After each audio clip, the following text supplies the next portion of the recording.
மாயா Sandhya serial December 24 எபிசோடுக்கான ஒரு promo தாங்க இந்த வீடியோவில் நம்ம இன்னைக்கு பார்க்க போகிறோம். மறக்காம நம்ம சேனலை சப்ஸ்கிரைப் பண்ணிக்கோங்க. வாங்க வீடியோக்குள்ளே போகலாம். என்ன நடக்குதுன்னா, ஃபஸ்ட்டு நம்ம சிவாவை காமிக்கிறாங்க. சிவா வந்துட்டு லிங்கத்தை விசாரிச்சுட்டு சரியான கோவத்தில் வீட்டுக்கு வராரு. அப்போ பார்வதி வந்துட்டு ரொம்ப திருன்னு முழிச்சுக்கிட்டு இருக்காங்க. அப்போ நம்ம பத்மா நேராக பார்வதி கிட்ட கேட்குறாங்க, என்ன பார்வதி உன் முகமே சரியில்லை, வீட்டில் பிரச்சனை நடக்குது அப்படின்ட்டு ரொம்ப வருத்தப்படுறியா அப்படின்னு. அப்போ பார்வதி சொல்கிறாங்க, ஆமாக்கா அப்படின்னு சொல்ல, பத்மாவும் கவலைப்படாத பார்வதி, கண்டிப்பாக வீட்டில் உள்ள பிரச்சனை சரியாகிரும், சீக்கிரம் அண்ணன் வீட்டுக்கு வந்துடுவாரு அப்படின்னு. இது கேட்டுட்டு பார்வதியும் சரிக்கா அப்படின்னு சொல்கிறாங்க. அப்போ நம்ம ஜானகி வந்து நிற்கிறாங்க. ஜானகியை பார்த்ததோட நம்ம பார்வதி வந்து பயத்தில் நிற்கிறாங்க. அப்போ சிவா வராரு. சிவா வந்ததோட நேராக ஜானகியை பார்த்து, அண்ணே உங்ககிட்ட கொஞ்சம் பேசணும் அப்படின்னு சொல்ல, அப்போ பாட்டி கேட்குறாங்க, சிவா என்னாச்சுப்பா, ரகுவை ஜாமீனில் வெளியில் எடுக்கிறதுக்கு வக்கீல பாத்தியா அப்படின்னு. அப்ப சிவா சொல்றாரு, தகுந்த ஆதாரம் இருந்தா மட்டும்தான் அண்ணனை ரிலீஸ் பண்ணலான்னு சொல்லிட்டாங்க. ஏன்னா நம்ம வீட்டுல இருந்துதான் நகை காணாம போயிருக்கு அப்படின்னு கம்ப்ளைண்ட் கொடுத்துருக்காங்க. அதனால நம்ம என்ன பண்ணாலுமே ஜாமீன்ல வெளியில கொண்டுட்டு வர முடியாது அப்படின்னு. இது கேட்டதோட பாட்டி அழுகுறாங்க. என்னப்பா சிவா இப்படி சொல்ற அப்படின்னு. சிவா சொல்றாரு, அம்மா கவலைப்படாதீங்க, அண்ணனை கண்டிப்பா இன்னும் கொஞ்ச நேரத்துல நான் வெளியில கொண்டு வந்துருவேன் அப்படின்னு சிவா சொல்றாரு. அதுக்கப்புறமா ஜானகி நேரா சிவா கிட்ட, சொல்லு சிவா, என்கிட்ட இதை சொல்லணும்னு சொன்னியே, என்னப்பா ஆச்சு அப்படின்னு. அப்போ சிவா சொல்கிறாரு, அண்ணி அந்த பார்வதி சொன்ன மாதிரி நான் போயிட்டு லிங்கத்துக்கிட்ட கேட்டேன், இதுக்காக இந்த நகையை எடுத்தீங்க, நகையை கொடுத்துருங்கன்னு திருப்பி கேட்டேன். ஆனால் அவர் என்ன சொல்கிறாருன்னா, எனக்கும் அந்த நகைக்கு எந்தவித சம்மந்தமும் கிடையாது, அந்த நகை வந்துட்டு உங்கள் வீட்டில் தான் காணாமல் போயிருக்கு, உங்கள் வீட்டில் உள்ள பார்வதி திருடினத்துக்கு எதுக்கு நீ ஏன் மேலே பழி போடுறேன்னு அவன் என்கிட்ட கேட்குறான் அப்படின்னு. இது கேட்டதோட அந்த லிங்கம் இப்படிப்பட்ட ஒரு ஃப்ராடாக இருந்திருக்கான். இது தெரியாமல் போயிட்ட அந்த பார்வதி அவனோட வலையில விழுந்துட்டானே அப்படின்னு சிவா சொல்ல, அப்ப ஜானகி கேக்குறாங்க, சிவா இனிமே நம்ம என்ன பண்றது சிவா, அவன்கிட்ட நகை இல்லைன்னு சொன்னானா அப்படின்னு. அப்ப சிவா சொல்றாரு, ஆமா நீ அவன்கிட்ட நகையே இல்லைன்னு அடிச்சு பேசுறான், வீட்டுக்குள்ள வேணும்னாலும் வந்து பாத்துக்கிடுங்கன்னு சொல்றான். அப்ப அவன் இவ்வளோ கான்ஃபிடென்ட்டா பேசுறான்னா கண்டிப்பா அவன்கிட்ட நகை என்ன பண்றானு சொல்றாங்க. ஐயோ சிவா என்ன பண்றதுன்னு புரியலையே அப்படின்னு. அப்ப பார்வதி அங்கேருந்து ஓடி வராங்க. ஓடி வந்துட்டு சிவாவை பார்த்து, என்னங்க மாமா நகையை கொடுத்துட்டாரா அப்படின்னு. அப்ப சிவா நேரா பார்வதியை கையை ஓங்கி மரியாதையா அந்த இடத்த விட்டு ஓடி போயிரு அப்படின்னு சொல்ல, அப்ப பார்வதி கேக்குறாங்க, ஏன்னா அவரு தான் வந்துட்டு நகையை வாங்கிட்டு போனாரு, அவர்கிட்ட தான் நகை இருக்கும், நீங்க போய் கேட்டு பாருங்க, அவர் கொடுப்பாரு அப்படின்னு. அப்ப சிவா சொல்றாரு, நல்லா கொடுத்தான், நான் போய் கேட்டதுக்கு நகையே வீட்டுல இல்ல, எனக்கும் அந்த நகைக்கும் சம்மந்தமே கிடையாது, எடுத்தது பார்வதினா பார்வதியை குடிச்சு கொண்டு போய் ஜெயில வைங்கன்னு சொல்றான் அப்படின்னு. உன்னை அழைச்சிட்டு போவாடி ஜெயிலுக்கு அப்படின்னு. இதை கேட்டதோட பார்வதி சொல்றாங்க, என்னங்க இப்படி சொல்றீங்க, நான் போயிட்டு மாமா கிட்ட கேட்டு பாக்குறேன் அப்படின்னு. சிவா சொல்றாரு, இங்க பாரு, ஏதோ ஒரு பிளானோட தான் அவங்க இப்படி பண்ணியிருக்காங்க, இது தெரியாம நீ அவனுங்களோட பிளான்ல போய் விழுந்துட்ட பார்வதி அப்படின்னு. அப்ப பார்வதி சொல்றாங்க, என்னை மன்னிச்சிருங்க, பதவி ஆசைக்கு ஆசைப்பட்டு நான் இப்படிப்பட்ட ஒரு வேலையை பண்ணிட்டேன், மறுபடியும் இந்த மாதிரி ஒரு தப்பை பண்ண மாட்டேன், என்னை மன்னிச்சிருங்க அப்படின்னு. ஆனா சிவா சொல்றாரு, உனக்கு என்னைக்குமே கண்டிப்பா மன்னிப்பு கிடையாது, அண்ணன் வீட்டுக்கு வரட்டும் அதுக்கப்புறம் உனக்கு இருக்குதே அப்படின்னு சொல்ல, இதை கேட்டுட்டு பார்வதி ரொம்ப கலங்கி போய் நிக்கிறாங்க. அப்ப ஜானகி சொல்றாங்க, இங்க பாரு சிவா, ஜானகியை திட்டிக்கிட்டே இருக்கிறதுல எந்தவித பிரயோஜனமும் இல்லை, நம்ம எப்படியாவது உண்மையை கண்டுபிடிக்கணும் சிவா அப்படின்னு சொன்னதோட சிவா சொல்றாரு, அண்ணி அந்த நகை எங்க இருக்குன்னே தெரியலையே அண்ணி அப்படின்னு. இன்னொரு பக்கம் மாயா இது எல்லாத்தையுமே காதுல வாங்கிடுறாங்க. அப்ப மாயா போயிட்டு யோசிக்கிறாங்க, ஸோ கண்டிப்பா லிங்கத்துக்கிட்ட நகை இல்லை அப்படின்னா லிங்கத்துக்கு ஆதரவா இருக்கிறது இப்போதைக்கு அந்த புவனேஸ்வரி தான். அத்தனை பேருக்கு முன்னாடி பெரியப்பா அவமானப்படும் பொழுது அந்த புவனேஸ்வரி வழக்கத்துக்கு மாறா நம்ம குடும்பத்துக்கு சப்போர்ட் பண்ணா. ஸோ கண்டிப்பா அவ இந்த விஷயத்துல சம்மந்தப்பட்டிருக்க நிறையவே வாய்ப்பு இருக்கு. ஸோ நம்ம கண்டிப்பா போயிட்டு எப்படியாவது அந்த நகையை மீட்டு கொண்டு வரணும் அப்படின்ட்டு மாயா நேரா வெளியில வந்துட்டு நேரா கார்த்திகிட்ட அப்படியே நடிச்சு பேசுறாங்க. கார்த்தி வந்துட்டு, நீ கவலைப்படாத தேவி, உனக்கு நகை தானே வேணும் அப்படின்னு சொல்லிட்டு நேரா நகை எடுத்துக்கிட்டு மாயா சொன்ன இடத்துக்கு வந்துடுறாரு. இன்னொரு பக்கம் நம்ம மாயா வந்துட்டு, இது எப்படியாவது கார்த்தி ஒரு பொண்ணுகிட்ட நகை கொடுக்கறத அப்படியே நம்ம வீடியோ எடுக்கணும் அப்படின்ட்டு நம்ம மாயா ஒரு பிளான் பண்றாங்க. இன்னொரு பக்கம் மாயா அவங்களுக்கு தெரிஞ்ச அவங்க ஃப்ரெண்டுக்கும் கால் பண்றாங்க. அப்ப அவ சொல்றா, என்னாச்சு மாயா அப்படின்னு. மாயா சொல்றாங்க, இங்க பாருடி, எனக்கு ரொம்ப பெரிய ஹெல்ப் பண்ணணும் ப்ளீஸ் அப்படின்னு சொல்ல, அதுக்கு அந்த பொண்ணு சொல்றாங்க, மாயா நீ எனக்கு எவ்வளோ ஹெல்ப் பண்ணியிருக்கேன்னு எனக்கு தெரியும், ஸோ நான் கண்டிப்பாக உனக்கு ஹெல்ப் பண்ணுறேன், நீ எதுக்கும் கவலைப்படாத அப்படின்னு சொல்லிட்டு நேராக மாயா சொன்ன இடத்துக்கு கிளம்புறாங்க. இன்னொரு பக்கம் மாயா நேராக அந்த பொண்ணுக்கிட்ட, இங்கே பாரு, நீ நினைக்கிற மாதிரி அந்த கார்த்தி சாதாரண ஆள் கிடையாது, ஸோ நீ கொஞ்சம் பாதுகாப்பாக இருந்துக்கோ அப்படின்னு சொல்ல, இதை கேட்டுட்டு அந்த பொண்ணும் சரி நான் பார்த்துக்கிறேன் அப்படின்னு சொல்கிறாங்க. அதுக்கப்புறமா அந்த பொண்ணு வந்துட்டு நேராக கார்த்தியை வந்து பார்க்குறாங்க. கார்த்தி நகை எடுத்து வச்சுக்கிட்டு பார்க்கில் வெயிட் பண்ணிக்கிட்டு இருக்காரு. அப்போ நம்ம அந்த பொண்ணை பார்த்துட்டு கார்த்தி அப்படியே வாயை பழக்கிறாரு. ஏன்னா அந்த பொண்ணு அம்புட்டு அழகா இருக்கு அப்படிங்கிறதுக்காக. அந்த பொண்ணு நேராக கார்த்தியை நோக்கி வராங்க. அப்போ கார்த்தி மாடர்னாக அந்த பொண்ணு வரதை பார்த்துட்டு கார்த்தி நேராக அந்த பொண்ணை பார்த்துட்டு ஹாய் தேவி அப்படின்னு சொல்ல, அந்த பொண்ணு நேராக கார்த்தியை பார்த்துட்டு ஹாய் கார்த்திக் அப்படின்னு சொல்ல, அப்போ கார்த்தி நேராக அந்த பொண்ணை பார்த்துட்டு வாய்ஸ் கொஞ்சம் சேஞ்சாக இருக்குது அப்படின்னு. அப்போ அந்த பொண்ணு சொல்கிறாங்க, இல்லை கார்த்திக் ஃபோனில் பேசினேன்னா அதான் கொஞ்சம் வேற மாதிரி இருக்குது, மற்றபடி எதுவும் இல்லை அப்படின்னு சொல்ல, கார்த்தி சொல்கிறாரு சரிவா வந்து உட்கார் அப்படின்னு சொல்ல, நம்ம கார்த்திக் பக்கத்தில் போயிட்டு அந்த பொண்ணு உட்காடுறாங்க. அப்போ கார்த்தி நேராக அந்த பொண்ணை பார்த்துட்டு நீங்கள் ஃபோட்டோவில் விட நேரில் ரொம்ப அழகாக இருக்கீங்க அப்படின்னு. அப்போ தேவி சொல்கிறாங்க ரொம்ப தேங்க்ஸ் அப்படின்னு. அப்போ கார்த்தி சொல்கிறாரு இங்கே பாரு, நீ சொன்னதோட எங்கள் அந்த வச்சிருந்த நகை எல்லாத்தையுமே எடுத்துகிட்டு வந்தேன், இந்த நகை எல்லாமே உனக்கு ரொம்ப சூப்பராக இருக்கும் அப்படின்னு. அப்போ அந்த பொண்ணு நேராக அந்த நகையை வாங்கிக்கிட்டு இந்த நகை ரொம்ப சூப்பராக இருக்குது அப்படின்னு சொல்கிறாங்க. இன்னொரு பக்கம் மாயா இதை அப்படியே வீடியோ எடுக்கிறாங்க. கார்த்தி வந்துட்டு அந்த சாமி நகையை ஒரு பொண்ணுக்கிட்ட கொடுக்குறத கார்த்தி வீடியோ எடுக்கிற மாயா வீடியோ எடுக்கிறாங்க. கார்த்தியை நேராக அந்த பொண்ணுக்கிட்ட நகையை கொடுத்துட்டு இங்கே பாரு, இது அத்தியோட நகை, ஞாபகம் வச்சுக்கோ, நீ போட்டுட்டு திருப்பி கொண்டாந்து கொடுத்துரு அப்படின்னு. அதுக்கு அந்த பொண்ணு சொல்கிறாங்க கண்டிப்பாக கார்த்திக், நான் கொண்டாந்து கொடுக்காம இருப்பேனா, எனக்கு உங்களுக்கு ரொம்ப பிடிச்சிருக்கு, எனக்காக நீங்கள் இவ்வளோ ட்ரை பண்ணுறீங்க, உங்கள் அத்தியோட நகை, ஆனால் உங்கள் அத்தை திட்டுவாங்க அப்படின்னு தெரிஞ்சும் அந்த நகையை கொண்டாந்து என் கையில் கொடுக்குறீங்கன்னா உங்களுக்கு என்ன எந்த அளவுக்கு பிடிச்சிருக்கு அப்படின்னு எனக்கு நல்லாவே தெரியுது, நீங்கள் எதுக்கும் கவலைப்படாதீங்க, இந்த நகையை நான் பாதுகாப்பாக கொண்டாந்து கொடுத்துருவேன் அப்படின்னு. இது கேட்டதோட கார்த்தி சொல்கிறாரு எனக்கும் ரொம்ப ஹாப்பியாக இருக்குது, அந்த டைமில் உன்னை பார்க்கலாம்ல அப்படின்னு. அப்போ தேவி சொல்கிறாங்க ரொம்ப க்யூட்டு சார் நீங்கள் அப்படின்னு சொல்ல, அப்போ கார்த்தி சொல்கிறாரு சரி சரி, இந்த நகையை கொண்டுட்டு போயிட்டு போட்டுட்டு சீக்கிரம் கொண்டு வா, இன்னொரு டைம் நம்ம எப்போ மீட் பண்ணலாம் அப்படின்னு. அப்போ தேவி சொல்கிறாங்க கண்டிப்பாக சார், மறுபடியும் மீட் பண்ணலாம், நகையை கொண்டாந்து கொடுக்கும் பொழுது ஒரு தடவை மீட் பண்ணலாம், அதுக்கப்புறம் ஒரு தடவை மீட் பண்ணலாம் சார். சார் ரொம்ப வருஷம் ஆயிட்டாலும் உங்களை பார்த்தேன், உண்மையிலேயே நீங்கள் ரொம்ப ஹேண்ட்ஸமாக இருக்கீங்க அப்படின்னு. அப்போ கார்த்தி சொல்கிறாரு போ தேவி, சும்மா சும்மா என்ன ஏதாவது சொல்லிக்கிட்டே இருக்காது அப்படின்னு. அப்போ தேவி சொல்கிறாங்க இல்லை சார், நான் தூரத்தில் இருந்து பார்த்துக்கிட்டு இருந்தானா இந்த அளவுக்கு நீங்கள் ஹேண்ட்ஸமாக இருப்பீங்கன்னு நான் எதிர்பார்க்கவே இல்லை, பக்கத்தில் வந்து பார்த்த பிறகு தான் நீங்கள் ரொம்ப ஜென்டல்மேன் அப்படின்னு கூட எனக்கு தெரியுது அப்படின்னு. இது கேட்டதோட கார்த்தி மனசுக்குள்ளே நினைக்கிறாரு நாம் எப்படிப்பட்ட பக்கா ஃப்ராடு அப்படிங்கிறது இவளுக்கு இன்னும் தெரியல அப்படின்னு. அப்போ கார்த்தி நினைக்கிறாரு இந்த தேவியை மட்டும் விட்டு கொடுக்க கூடாதுப்பா, அந்த தனாவை தான் மிஸ் பண்ணிட்டோம், ஆனால் இந்த தேவியை மிஸ் பண்ணக்கூடாது அப்படின்னு கார்த்தி மனசுக்குள்ளே யோசிக்கிறாரு. அப்போ தேவி கேட்குறாங்க சார் என்ன சார் யோசிக்கிறீங்க அப்படின்னு. அப்போ கார்த்தி சொல்கிறாரு ஒன்றும் இல்லை தேவி, சும்மாதான், மறுபடியும் உன்னை எப்போ பார்ப்பேன் அப்படின்னு தான் யோசிக்கிறேன் அப்படின்னு. அப்போ தேவி சொல்கிறாங்க சார் சீக்கிரம் பார்க்கலாம் சார், சரி எனக்கு இன்னும் கொஞ்சம் நேரத்தில் ஃபங்க்ஷனுக்கு கிளம்புறோம், நான் போயிட்டு கிளம்பிட்டு நான் உங்களுக்கு ஃபோட்டோ அனுப்பி விடுறேன் அப்படின்னு சொல்ல, இதை கேட்டுட்டு கார்த்தியும் கண்டிப்பாக அனுப்பி விடு அப்படின்னு சொல்ல, அதுக்கப்புறமா அந்த தேவி அந்த இடத்துலேருந்து காரில் போகிறாங்க. அப்போ கார்த்தி நினைக்கிறாரு ஆஹா சரியான பொண்ணாக இருக்காளே, இவளை இத்தனை நாளாக நம்ம மிஸ் பண்ணிட்டோமே, காலேஜ்லேயே அவள் என்கிட்ட வந்து ப்ரொப்போஸ் பண்ணியிருந்தா இந்நேரம் நான் தனா பின்னாடி போக வேண்டிய அவசியமே இருந்திருக்காரு, இந்த பொண்ணை நான் கல்யாணம் பண்ணியிருக்கலாம், இந்த பொண்ணு எவ்வளோ க்யூட்டாக இருக்கா அப்படின்னு கார்த்தி நினைக்கிறாரு. அதுக்கப்புறமா தேவி நேராக காரில் ஏறி கொஞ்சம் தூரம் போனதோட மாயா நேராக காரை நிப்பாட்டி காருக்குள்ளே ஏறுறாங்க. அப்போ தேவி நேராக மாயாவை பார்த்து மாயா அவன் சரியான வலிஞ்சானா இருக்கான், அவனை ஈஸியாக ஏமாத்திடலாம், சரி எதுக்காக நீ இதை பண்ண சொன்ன அப்படின்னு மாயா சொல்கிறாங்க. இங்கே பாரு தேவி, நிறைய விஷயங்கள் நடந்துட்டு என் குடும்பத்தில், அந்த தனா இருக்கால என் தங்கச்சி, அவளை ஒரு வீடியோ எடுத்து வச்சுக்கிட்டு அந்த கார்த்தி வந்துட்டு என்னை மிரட்டிக்கிட்டே இருக்கான், அவன்கிட்டேருந்து எப்படியாவது அந்த வீடியோவை வாங்கணும் அப்படிங்கிறதுக்காக தான் நான் தேவி அப்படிங்கிற பேரில் பேசினேன், அதனால தான் எனக்கு நம்பகமாக இருக்கிற பொண்ணு நீ மட்டும்தான், அதான் உன்னைய நடிக்க சொன்னேன் அப்படின்னு. அதுக்கு தேவி சொல்கிறாங்க இங்கே பாரு மாயா, நீ கவலைப்படாத, நான் பார்த்துக்கிறேன், அவன்கிட்டேருந்து அந்த வீடியோவை தானே வாங்கணும், நான் உனக்கு ஹெல்ப் பண்ணுறேன் அப்படின்னு. இது கேட்டதோட மாயாவும் சரி அப்படின்னு சொல்கிறாங்க.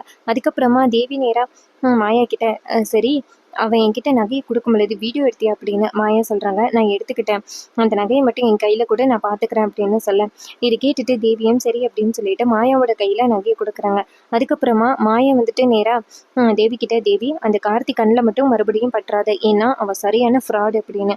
இதை கேட்டுட்டு தேவியும் நான் பார்த்துக்கிறேன் அப்படின்னு சொல்கிறாங்க. அதுக்கப்புறமா கார்த்தி ரொம்ப ஹாப்பியாக இருக்காரு, ரொம்ப ஹாப்பியாக நேராக வீட்டுக்கு வராரு. இன்னொரு பக்கம் நம்ம புவனேஸ்வரி நேராக மகாலிங்கத்துக்கு கால் பண்ணி என்னாச்சு உங்ககிட்ட மறுபடியும் ஏதாவது விசாரிக்க வந்தாங்களா அப்படின்னு கேட்க, லிங்க சொல்கிறாரு இல்லை இல்லை யாரும் விசாரிக்க வரல அப்படின்னு. அதே நேரத்தில் எதிர்க்க பார்த்தா பார்வதி எங்கேருந்து வராங்க. பார்வதியை பார்த்ததோட லிங்க சொல்கிறாரு இங்கே பாரு, பாருங்கம்மா அந்த பார்வதி வரா அப்படின்னு புவனேஸ்வரி சொல்றாங்க. அந்த பார்வதி கிட்டையும் எதுவும் உளறிடாதீ அப்படின்னு. இது கேட்டதோட லிங்கமும் சரி அப்படின்னு சொல்றாரு. அப்புறமா பார்வதி நேரா லிங்கத்தை வந்து பாக்குறாங்க. பார்த்துட்டு, ஏன் மாமா அப்படி போய் சொன்னீங்க? உங்க கையில தானே அந்த நகையை கொடுத்தேன். அந்த நகையை இப்ப நீங்க எங்க வச்சீங்க? அந்த நகையை கொடுத்தாதான் நான் என் புருஷன் கூட சேர்ந்து வாழ முடியும், இல்லைன்னா அவர் என்னை விரட்டி அடிச்சிருவாரு அப்படின்னு.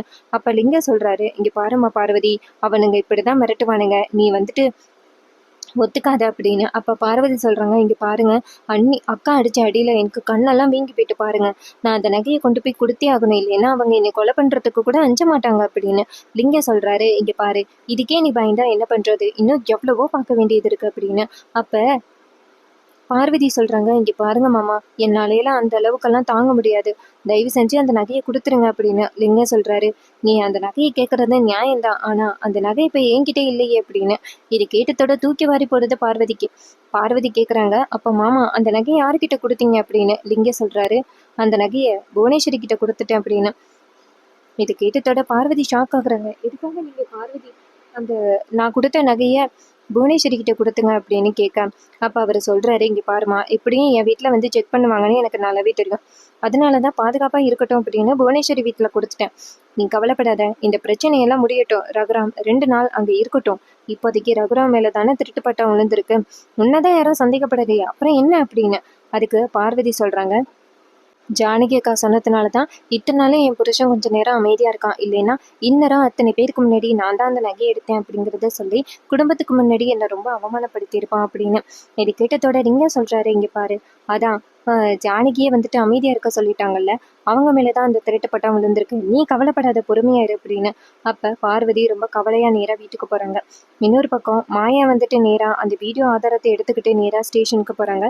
அங்கே ரகுராம் நேராக மாயாவை பார்த்துட்டு கோவப்பட்டு உட்காந்துருக்காரு. அப்போ மாயா நேராக அவங்க பெரியப்பாவை போய் பார்த்துட்டு, பெரியப்பா கவலைப்படாதீங்க, உங்களை வெளியில் எடுத்துட்றேன், அதுக்காக தான் நான் வந்திருக்கேன் அப்படின்னு.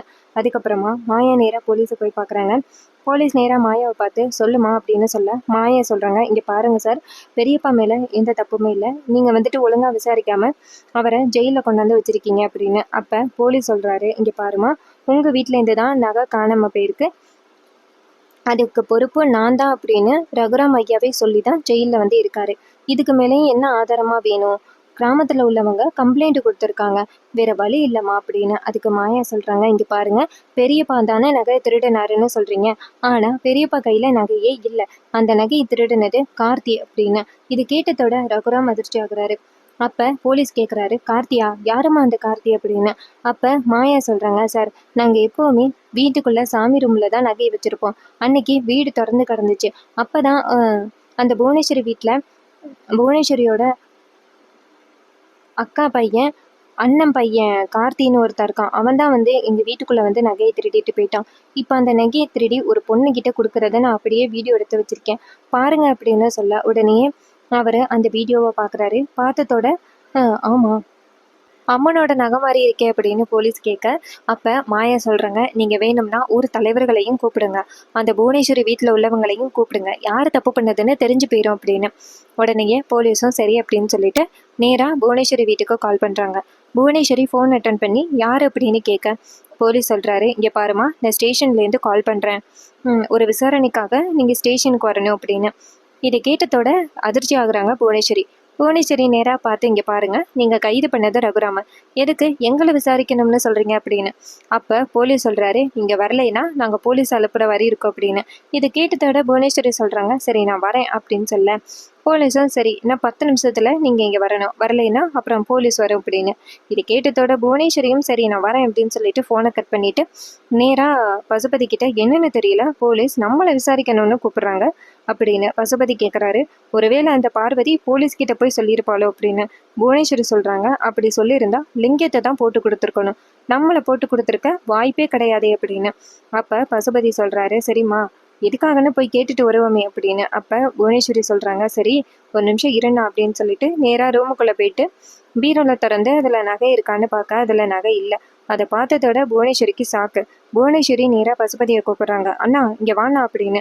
பசுபதி போயிட்டு என்னன்னு கேட்குறாரு. அப்போ புவனேஸ்வரி சொல்கிறாங்க, எங்க இங்கே இருந்த நகையை காணோம் அப்படின்னு. இது கேட்டதோட பசுபதி சொல்கிறாரு, என்னம்மா இது, உன் கையால் தானம்மா இதில் நகையை வச்சேன், எங்கம்மா போயிருக்கோம் அப்படின்னு. புவனேஸ்வரி கேட்குறாங்க, அந்த கார்த்தி எங்க அப்படின்னு. அப்போ பசுபதி சொல்கிறாரு, கார்த்தியா, கார்த்தி இங்கே இருந்தான் அப்படின்னு. அப்போ புவனேஸ்வரி கார்த்திக்கு கால் பண்ண சொல்கிறாங்க. பசுபதி நேராக கார்த்திக்கு கால் பண்ண கார்த்தி ஃபோன் எடுக்க மாட்டேங்கிறாரு. அப்போ பசுபதி சொல்கிறாரு, ஃபோனை எடுக்க மாட்டேங்கிறானே அப்படின்னு. புவனேஸ்வரி சொல்கிறாங்க, ஒருவேளை அவன் அந்த நகையோட மாட்டியிருப்பானோ என்னன்னு தெரியலையே அப்படின்னு. அப்போ பசுபதி சொல்கிறாரு, இங்கே பாருமா, அவன் நகை எடுத்திருந்தாலும் கண்டிப்பாக அவன் போலீஸில் சிக்கிறதுக்கு வாய்ப்பு கிடையாது. நீ கவலைப்படாத, நம்ம என்னென்னு போய் கேட்டு வரும் அப்படின்னு. இது கேட்டதோட புவனேஸ்வரியும் சரி அப்படின்னு சொல்லிட்டு நேராக ஸ்டேஷனுக்கு போகிறாங்க. அதோட ஊர் தலைவர்கள் ஆல்ரெடி வந்து அங்கே நிற்கிறாங்க. அப்போ போலீஸ் நேராக தலைவர்களை பார்த்து, இங்கே பாருங்கள், ரகுராமையா தான் நகையை திருடினார் அப்படின்னு சொன்னீங்க. ரகுராமையா வீட்டுக்குள்ளே நாங்கள் செக் பண்ணி பார்த்துட்டோம், நகை எங்கேயுமே இல்லை. நகையை யார் எடுத்தா அப்படின்னு எங்களுக்கு தெரிஞ்சு போச்சு. ரகுராமையோட வீட்டுக்குள்ளே புகுந்து கார்த்தி அப்படிங்கிற பையன் தான் நகை எடுத்திருக்கான் அப்படின்னு. இதை கேட்டதோட அதிர்ச்சி ஆகுறாங்க ஒரு தலைவர்கள். அப்போ புவனேஸ்வரி சொல்கிறாங்க, இங்கே பாருங்கள், தேவையில்லாமல் எங்கள் வீட்டு பையன் மேலே பழி போடாதீங்க. எங்கள் வீட்டு பையன் நகை திருடணும் அப்படின்னு அவசியம் கிடையாது அப்படின்னு.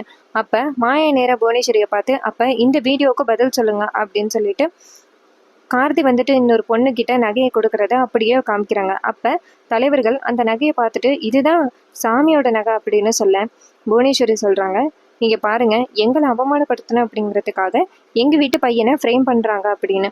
மாயா சொல்கிறாங்க, அப்படியெல்லாம் எதுவும் கிடையாது, நீங்கள் கார்த்தி தான் திருடி இருக்கா. இங்கே பாருங்கள் சார், இது மாதிரி நான் இப்போ கார்த்தி மேலே கம்ப்ளைண்ட் கொடுக்குறேன். பெரியப்பா மேலே கம்ப்ளைண்ட் கொடுத்ததுக்கு உடனே கைது பண்ணீங்கல்ல, இப்போ நான் கார்த்தி மேலே கம்ப்ளைண்ட் கொடுக்குறேன், நீங்கள் கார்த்தியை கைது பண்ணுங்க அப்படின்னு. இதை கேட்டதோட புவனேஸ்வரி செம்ம ஷாக் ஆகுறாங்க. மாயா இந்த மாதிரி ஒரு ஆக்ஷன் காமிப்பாங்கன்னு எதிர்பார்க்கவே இல்லை புவனேஸ்வரி. அப்போ தலைவர்கள் சொல்கிறாங்க, சரி அப்போ ரகுராம் ஐயா மேலே தான் எந்த தப்பும் இல்லைன்னு தெரிஞ்சு போச்சுல்ல, அவரை ஜெயிலேருந்து வெளியில் எடுங்க அப்படின்னு. அப்போ போலீஸ் ரகுராமை ரிலீஸ் பண்ணுறாங்க. இதை பார்த்துட்டு தலைவர்கள் எல்லாருமே நேராக ரகுராம் பக்கத்தில் போய் நின்று கையெடுத்து கும்பிட்டு, ஐயா எங்களை தயவு செஞ்சு மன்னிச்சிருங்க, இந்த மாதிரி நடக்கும்னு நாங்கள் எதிர்பார்க்கவே இல்லை, சூழ்நிலை எப்படி அமைஞ்சு போச்சு ஐயா அப்படின்னு சொல்ல ரகுராம் சொல்கிறாரு, நகையை நான் பாதுகாப்பாக பார்த்துக்கிட்டு இருந்திருக்கணும், நகை காணாமல் போனதுக்கு நானும் ஒரு காரணம் ஆகிட்டேன், என்னை மன்னிச்சிருங்க அப்படின்னு. அப்போ அவங்க சொல்கிறாங்க, ஐயா அது உங்கள் நகை ஐயா, காணாமல் போனாலும் பிரச்சனை இல்லை ஐயா, நீங்கள் எடுத்துக்கிட்டாலும் எங்களுக்கு எந்த பிரச்சனையும் இல்லை, இந்த ஊருக்காக நீங்கள் எவ்வளவோ பண்ணியிருக்கீங்க, அந்த நகையை எடுத்துக்கிட்டீங்க அப்படின்னு நாங்கள் சொல்லவே இல்லை, சில பேர் தான் சேர்ந்துக்கிட்டு இந்த சதி வேலையை பண்ணுறாங்கன்னு எங்களுக்கு தெரிஞ்சு போச்சு, ஆனால் அப்படி பண்ணதுக்கு எங்களை அந்த கூட்டத்தோடு சேர்ந்ததுக்கு எங்களை மன்னிச்சிருங்க ஐயா அப்படின்னு சொல்லிட்டு மன்னிப்பு கேட்குறாங்க. மாயா நேராக போலீஸை பார்த்து, இங்கே பாருங்கள், நீங்கள் கார்த்தியை உடனே அரெஸ்ட் பண்ணி ஆகணும், ஏன்னா நகையை அவர்கிட்ட தான் இருக்குது, நீங்கள் அவரை கைது பண்ணி ஆகணும் அப்படின்னு சொன்னதோட போலீஸும் சரி அப்படின்னு சொல்லிட்டு நேராக புவனேஸ்வரியை பார்த்து, இங்கே பாருங்கள், உங்கள் பையன் தான் நகை எடுத்திருக்கான் அப்படின்னு எங்களுக்கு ஆதாரத்தோடு கிடச்சிருச்சு, ரகுராமையா நகை எடுத்ததுக்கு எங்களுக்கு எந்த ஆதாரமும் இல்லை, சும்மா பிளாங்காக தான் இருந்துச்சு, ஆனால் கார்த்தி நகையை கையில் வச்சுருந்ததுக்கு மூல ஆதாரம் வீடியோ ஆதாரமாக இருக்குது, இதுக்கு மேலேயும் ஒன்றும் பண்ண முடியாது அப்படின்னு சொல்ல இதை கேட்டுட்டு செம்ம ஷாக் ஆகுறாங்க புவனேஸ்வரி சரியான கோவத்தில் வெளியில் வராங்க. அப்போ நம்ம பசுபதி நேராக புவனேஸ்வரியை பார்த்துட்டு, புவனேஸ்வரி ஏமா இப்படி கோபுற அப்படின்னு சொல்ல, அப்போ புவனேஸ்வரி சொல்கிறாங்க, அந்த கார்த்தி இப்படி பண்ணுவான்னு நான் எதிர்பார்க்கவே இல்லை அப்படின்னு.